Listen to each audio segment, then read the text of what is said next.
Hello YouTubers, this is Pam again. I just wanted to show you how exactly I put them back into the container after I have changed out the paper towel.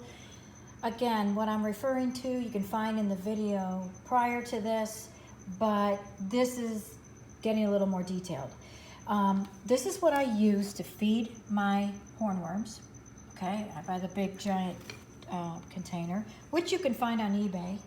And I basically, when I change out, because they have little tiny dried poops, and you don't want to leave food in the container too long. You can leave it in there, but when it starts to dry up, you just want to get it all cleaned out. So I clean this out every other day. But basically, this is what it looks like when I'm done, and I've put them back in. If you notice, the middle is a little bit dry because you don't want the entire paper towel to be saturated with all that food. So you want enough that everybody gets some, and then you want to leave some parts that are dry. Look at this guy right here. Let me get a close-up. Look at how small he is. See that? And look at that one. That one's munching down right now, right next to his sibling, and look at the difference in size. It's amazing to me, but I'm doing the best I can always. So yeah, there's different sizes. I don't know, they just grow at different rates. But anyway, this is how, oh, look at this little one. Where'd he go? Sorry, I'm not the best videographer. I don't get crazy with it. Look at that, real small, real small. Okay, so basically what I do is I'm putting the ones that want to sit on the leaf right now. I'm going to set some food on there. Everybody's going to go back into this container. Everybody's going back in. I also put some screen between the lid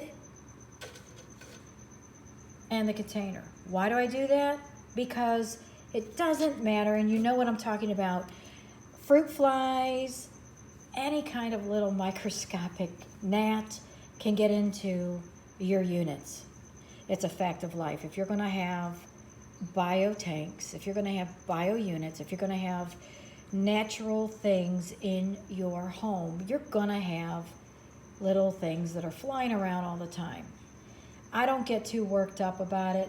It is what it is. Most of the time when you have little gnats or flies of some sort or moths, those are coming from the grain that you use to feed your crickets. Believe it or not, they have eggs in them in the container. They can't not have eggs. So you just warm it up in the microwave for a few minutes and hope for the best that you killed those little moth eggs. But getting back to the hornworms, this is what I use. I love Repashy. I love everything about Repashy. I have many different types of Repashy, and I wish I had stock in Repashy. Anyway, this is what it looks like. Okay, so after I put the screen on, and then I put the lid on, then guess what? They go right back in for the next stage of growth. So there you have it.